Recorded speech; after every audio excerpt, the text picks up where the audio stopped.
Hey everyone, welcome to today's edition of One Single Story, where each weekday we tackle a single relevant question based on our Bible reading for that day. This week our reading is centered around the book of 2 Timothy. Today I'm joined by Rivenbark and Chris Rexroad, and the question comes from 2 Timothy 3, 1 through 11, and he says, "You should know this, Timothy, that in the last days there will be very difficult times. For people will love only themselves and their money. They will be boastful and proud, scoffing at God, disobedient to their parents, and ungrateful. They will consider nothing sacred. They will be unloving and unforgiving. They will slander others and have no self-control. They will be cruel and hate what is good. They will betray their friends, be reckless, be puffed up with pride, love pleasure rather than God. They will act religious. They will reject the power that could make them godly. Stay away from people like that." So he says, in the last days, there's going to be very difficult times, and he begins to describe people of those last days. The question I want to ask is, if these are the last days, how do we see these things playing out in the world today? Can you give me some examples of what he's talking about here? We definitely are living in a culture where people are becoming a lot more focused on self, especially those probably just a little bit younger than me and under, where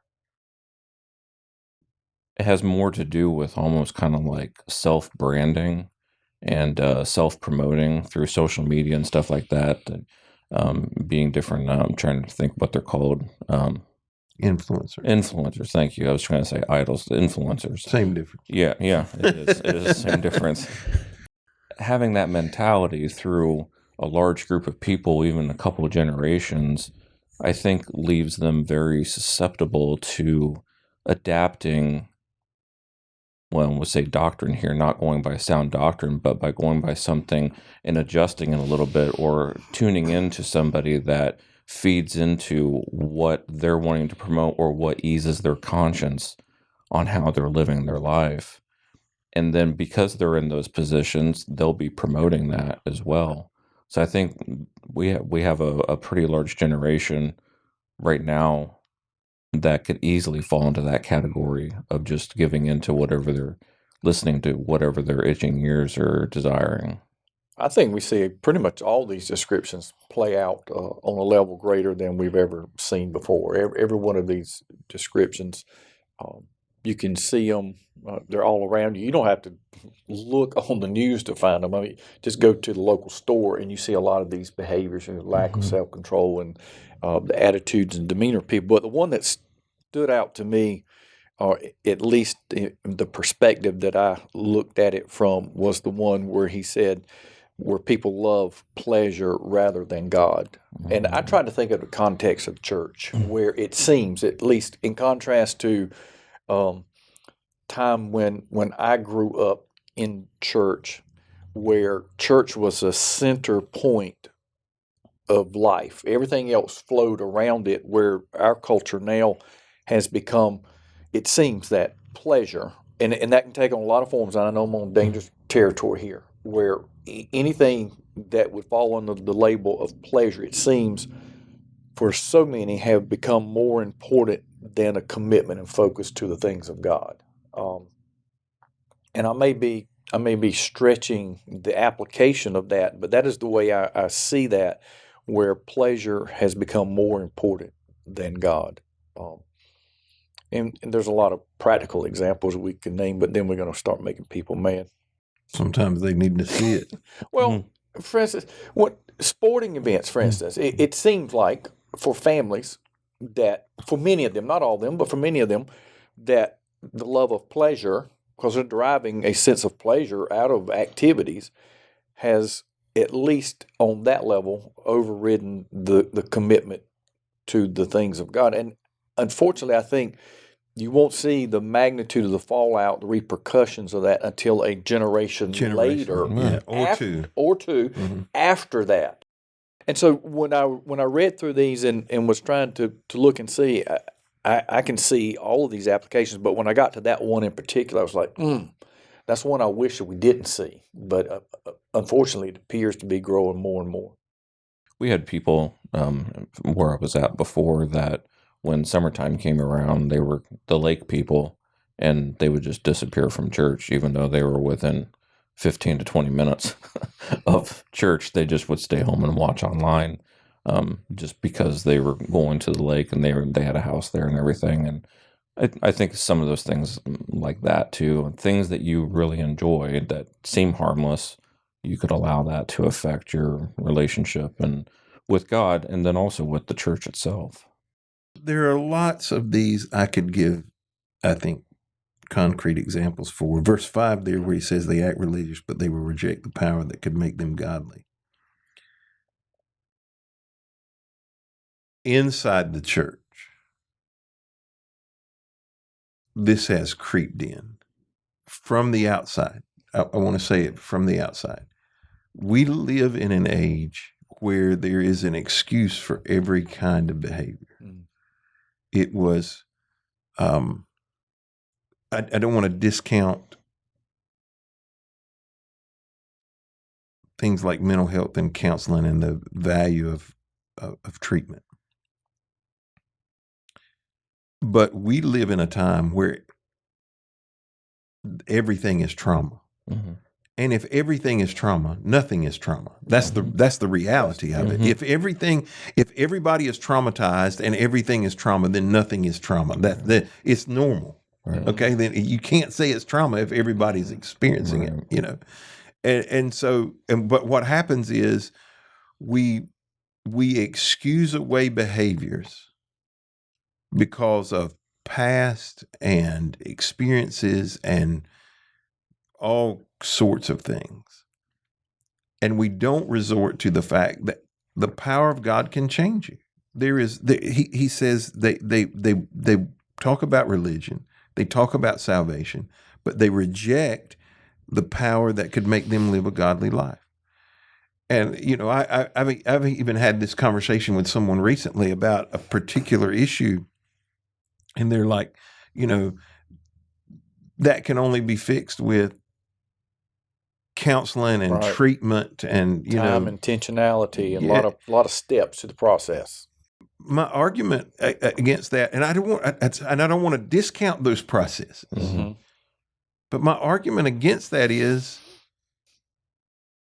you're diminishing the power of the whole work of the Holy Spirit and the work that Christ has done in us if you don't believe he can't do that. You know, if you don't believe he can't fix that. You know, your argument can't overpower my experience. And my experience is I've seen people come to the altar strung out on drugs, been addicted for 20 years, you know, needles in their pockets, and get up delivered and never go back.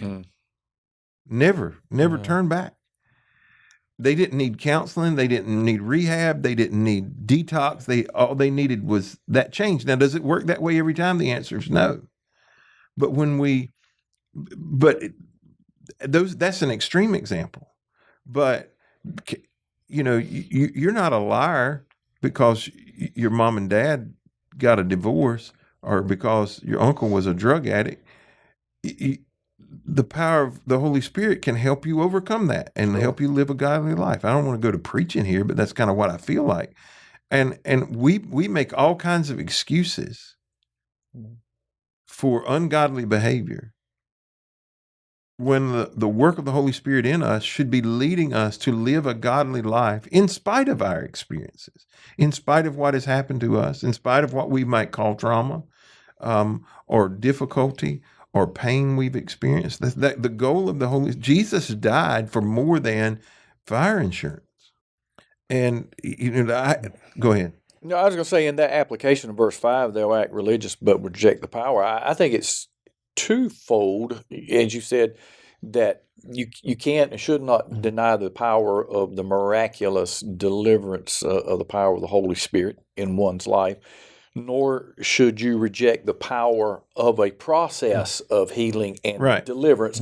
And I see both. And, yes, on both sides. Yes, and for me, the second part of that is more frustrating when people, they quote will act religious and even want quote religious help, whether it be from you, for God. And what they really want is they want a simplistic prayer sometimes in that miraculous deliverance, even if they don't believe that can happen.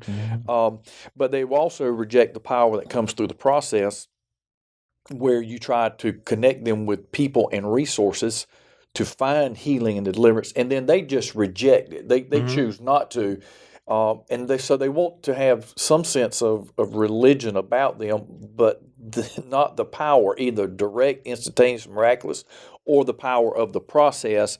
And then they continue on. I like the fact he says, stay away from people like that. I mean, there comes a time when you say, I can invest but so much time, so much effort, so Yeah, much. because it's exhausting.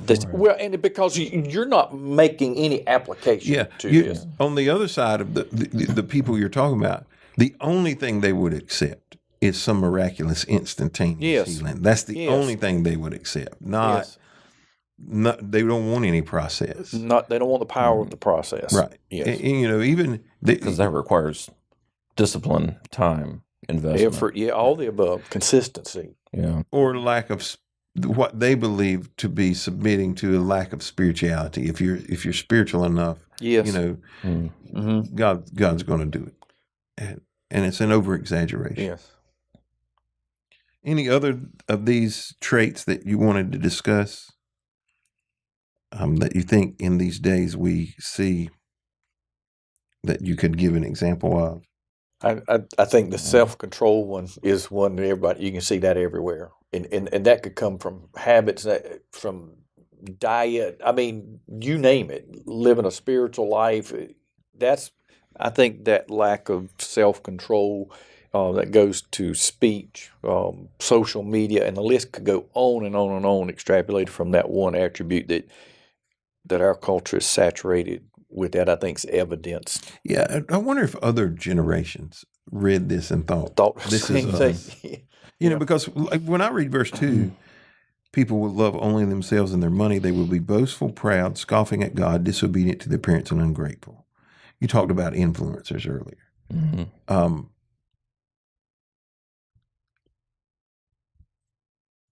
I notice this when people come through my news feed. Your pictures say a lot about you. Mm. And there's one particular person that they never post a picture they're not in. Mm-hmm. They're in every picture they post. And it's a sign of a couple of things. There's some insecurities and there's some pride that's associated with that. Mm.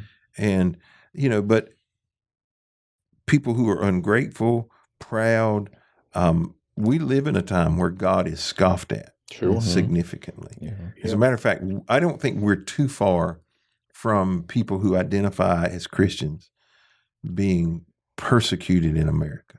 I agree. I don't think we're too far from that. Agree. Yeah. Well, thank you for joining us today on this edition of One Single Story. We hope you'll be back with us tomorrow as we continue a conversation around the book of 2 Timothy.